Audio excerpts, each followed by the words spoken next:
Hi, everyone. I have the opportunity to introduce you all to another one of our wonderful artists, Carrie Gustafson, who is her specialty is glasswork. One of my favorites. I just love the color, the texture, and the beauty of glass. So we're going to start talking to her today and ask her just to give us a little demonstration, if she can, of how she creates her work and a lot of pieces that she will have available for purchase on the online show. So Carrie, do you want to take it away? And first of all, tell us a little bit about your educational background and your career path. How did it all develop? How did it come to this point? So my path has been pretty linear. I went to school for printmaking at Rhode Island School of Design, and the way the program is set up there is you have your major and then you have a winter session. So you have 6 weeks where you get to try out a different major. And I took a glass class my second year there, and just the ideas were just pouring out of my head of things that I wanted to make in glass. Like the material, of course, is mesmerizing and captivating, as it is. And it just, it was so fluid for me. And as soon as I graduated, I got a job in a glass blowing studio and landed in my studio space here, probably 1996. And I have been here ever since then, just Wow. working away at my craft. And where is that studio? So we have a studio in Cambridge, Massachusetts, and Okay. it's kind of a cooperative. It's owned by someone, but we've got 10 glass artists that have individual studio spaces here. And a couple of my other studio mates are doing the Philadelphia show this year in person, so you'll see them. And we have a really, really terrific, warm community here. Mhm. So Um, you knew early on that glass was the direction you wanted to go. I did. There was just no question about it. And I still to this day, there's so much to learn. I think because, you learn drawing and painting and printmaking, and there's such a long history of it. And glass is pretty new as a contemporary medium. So I think Right. there's so much room for exploration. And then I'm coming at it from a painter printmaking perspective. So the way I Wow. get it with color and pattern and texture is different than somebody who comes into it as a technical glass blower. So I find I work with a team of glass blowers that have really honed their skills, and then I bring my eye to what they've been doing. So we have a really beautiful collaboration, I think, where you've got you know, maximum skill on a couple different fronts coming together. So Wow. Fantastic. Can you show us some pieces? yeah, so I've got a couple finished pieces here. Do you want to see some of the older pieces first? Into Oh, that would be fabulous. okay, Yeah. I pulled out some pieces. The last time I did the show was in 1996 or 97, and I'm really using the same technique, which is sandblasting through layers of color. At the time, I was doing really tiny pieces and using powders, and I've since started using color bar, which gives me a more even color saturation. So this is a piece, this is sort of Oh, beautiful. um, same idea. It's all hand cut stencils that are getting applied to the surface. And if someone's not familiar with blown glass, the way we get the color on the surface is you make a cup of bar color. So it's a couple of different colors. And then we stuff this with clear glass. So when that gets blown out, it gives me, this will show you. You have clear glass on the inside and a surface of color. Oh, wow. And I'm sandblasting through that. So here's, you can sort of see, this will show you. So you have it and you're cutting Oh, through the layer. wow. Right. So that's how you get you're able to see the design on the outside Yeah. so poignantly. Wow. And this is the stencil. The stencil comes in a roll like this and sort of like wallpaper. And I usually cut flat. So I'll take a piece of flat glass and I cut the shapes out with an X-Acto knife.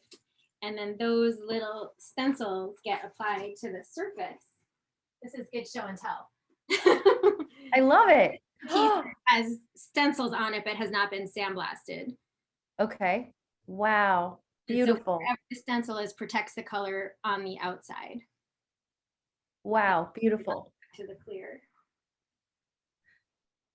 How long does it take to create Uh, something like that?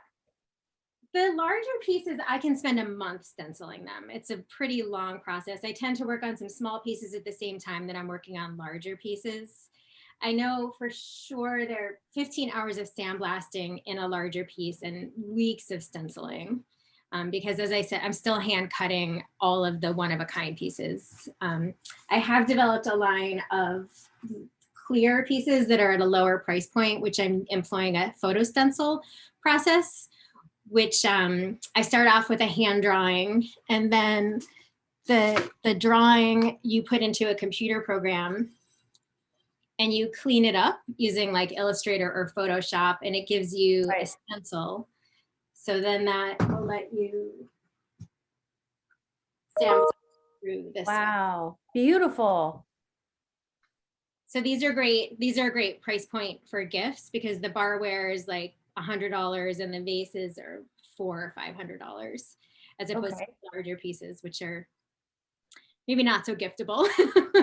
But beautiful to put in and in a display in your home, and and all the rich colors. How do you decide, like, what inspires you about the stencil? Do you sit there and say, today I feel like drawing this, or You how does know, that happen? well, the color, I mean, clearly I look at a lot of, I mean, we have a student here who's been bringing us these flowers, right? So clearly you spend all this time looking out in nature, but then the medium ends up dictating it a lot because you have, you know, these colors that come in transparent bars and opaque bars. And then I'm laying them on top of one another and you have an idea of what they're going to do, but then they don't always do what you think they're going to do. So then once you have your color, the form, I feel like really dictates the pattern that's going to Okay. go on the piece. Right. Um, Part of what I love about working in the 3 dimensions is that you have that curve, and a curve will change what you're doing. You know, it changes how the reflection is, how the texture is, how the pattern interacts. It's really, really fascinating. And again, so much to learn. Wow. Do you have a favorite color, a favorite piece?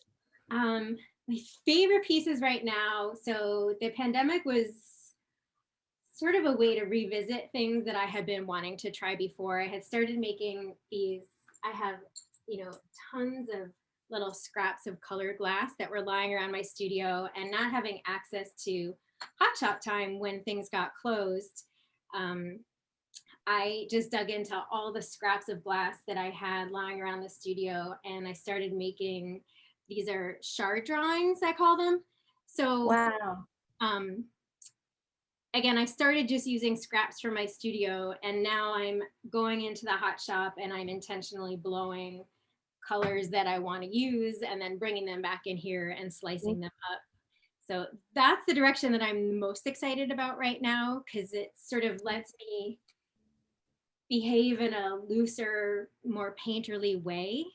It's like Um, for wall art, it's wall art. Yeah, and there's so much play involved in it, you know, because I have all these pieces and, you know, I can see which colors look really good with other colors. Because when you go and you blow them, you don't really know what they're going to do. And layering them on top of one another, you don't know what they're going to do.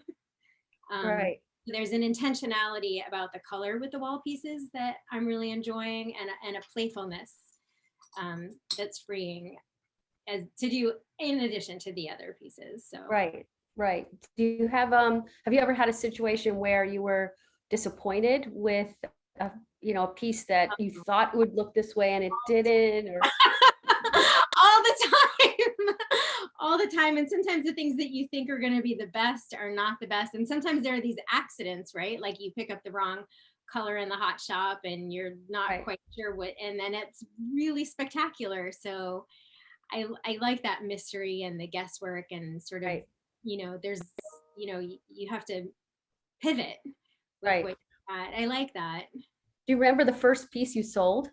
I do. I 100% do, because I had started working at Andy's shop on the island, and we had a Christmas sale here in Cambridge, and I had never sold anything before. And he's like, well, you should try and sell some things. I remember the person who bought it. To this day, I know them. They still collect my work. Yep, I sold it for $100. Yay, that's Yeah, I awesome. mean, the work that I make takes so much time to make that I I would be surprised if I didn't remember what piece you owned if you bought something from me. So Okay, that's cool. yeah, Um, do you find yourself keeping a piece or two, or no, only the things that are cracked or broken, but okay, no, okay. But you want to share your art and get it out, and I how, do. how spectacular is that? So, so you said that out of this process, you described the process. What is the most challenging part of that process? Because it sounds like takes a long time to create a piece. It does. I mean, there's a lot of thought that goes into it. I mean, before you go into the hot shop, I mean, I show up in the hot shop and I've got all of my colors are organized, all of my drawings are made, calipers are set, so we go into the hot shop with an intention of what we're going to make for the day. And then it really requires having a really good glass blower, like a technically proficient glass blower that can, you know, lend their own artistic touch to what I want to Right. make. Um, Now, excuse me, I maybe I don't understand. What is a hot shop? so the I'm hot shop is where the glass is blown. So that's where okay. the furnaces and the glory holes, and we call that typically hot work. Whereas everything else that I'm doing in here with the sandblasting and the cold working is a secondary process that's considered cold working. So I'm a cold worker, and I'm hiring hot workers to do the blowing for me. Okay. Okay. Awesome. I didn't realize it was There's challenges on all sides of it. And then, the hot shop, you're working in teams, and it's more lively. And then you come into your quiet studio and you just sort of sit with right. your pieces and read them and figure out what they want you to do to them. Right. What do you have a specific time of the day that you sit and do and concentrate on it, or is it just hits you and you've got to go do it, or I just you come in know? here every single day. I come into my studio every day. I know it sounds weird, and it's really No. what I find. Awesome. I'm so at peace in here. I I just it's really grounding for me. There's something there are things in my head that I want to make, and being in here is so satisfying for me. Hmm. And I'm just really grateful that it's being received by the world, Right. that I can keep doing it. Do you keep I mean, this has always been curious to me when I meet all these wonderful artists and with their craft that they make. Do you keep track of how many you've made? I don't. I know art historians have said you should catalog everything. Um, I don't. I now with the phones these days, I probably have a much better track of it. Now that we have, I'm taking pictures all the time of the process and when I'm making them, and videos of when we're, doing different things. So I think it's going to be really interesting. The last 20 years of my career, I haven't had access to that. You would have to like take a picture and go home, put it in your computer and send it. Right. And now that we have this immediacy, like I see Instagram as like a sketchbook at this point for me, Right. where I'm tracking what I'm thinking about, and I can track at what I'm looking at, and track the work that way, as opposed to Right. here where I'm like having to pull a box out from 20 years ago. Oh, right. Like I'm still thinking about the same things. I feel like I'm still trying to say the same things in a different way. Right. Right. That's Now, interesting. did you do is anyone are you anyone in your family or in your circle of your family bubble are an artist as well, or is this something you uniquely have in your family circle? No, it's actually really interesting. Most of my family that are alive are writers, and I'm the visual artist. But my grandfather on my father's side was a cartoonist.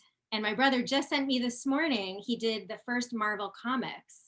And I mean, he had a huge career as a cartoonist. And then So I have this sort of sense that I'm carrying on the lineage of our family. You know, like my dad wanted to be a visual artist, but he had a family and took a different path. And so I feel like I'm like carrying the torch of our family's creativity. Um, Beautiful. That's awesome. yeah, it's wild. Yeah. I just I bring the comics. He had sent it to me just this morning, his Wikipedia, and I was like, yeah, it's That's so cool. Now I see there's a bigger piece in the back, and this is your studio, right? This is your This is my studio, studio, yes. your Yes. happy place. And there's this beautiful big piece. Is this like a circle? This is Yeah, it. that's gorgeous. So that's something, is Yeah, that something? these are ones that I'm super excited about. So they're based on African currency bracelets. Oh, I wow. didn't really know what these were, but we have a student here who is an art historian, and he's told me all about these. They call them embolas or manillas. And I loved the form. And this has been something that's been, I'll move it closer. Oh, These beautiful. really, I still love making these. They're very time consuming and super challenging, technically from a glass blowing point of view. And then, there are just so many times, places where it can break and it can crack and it can go wrong. So when the color's even on all the sides and the color looks good and I don't break it. Ooh, yeah, beautiful. So all these kinds of pieces will be available for purchase on the online in the online show, right? Yes. And you also posted, I believe, a beautiful little vignette about yourself as well for the online show, so people can hear more about you, and then take a browsing of what you have to offer as well. Correct? Yes, awesome. So I can't wait to look at it as well online. You've just given us so much wonderful information, and you're just a light in your glass beautiful world. It's beautiful. Thanks for sharing everything. That was really exciting. I don't think I have the patience to Thank do you that for, kind of. I say all the time, I don't think what I do is for everybody. I spend a lot of time quiet and alone. And for me, it's really rejuvenating, but it's not for everybody, for sure. Beautiful, but let's hope that the success will be yours as people go online and purchase these beautiful things that you have to offer through your creativity. Thanks for your time. It's been great to chat with you.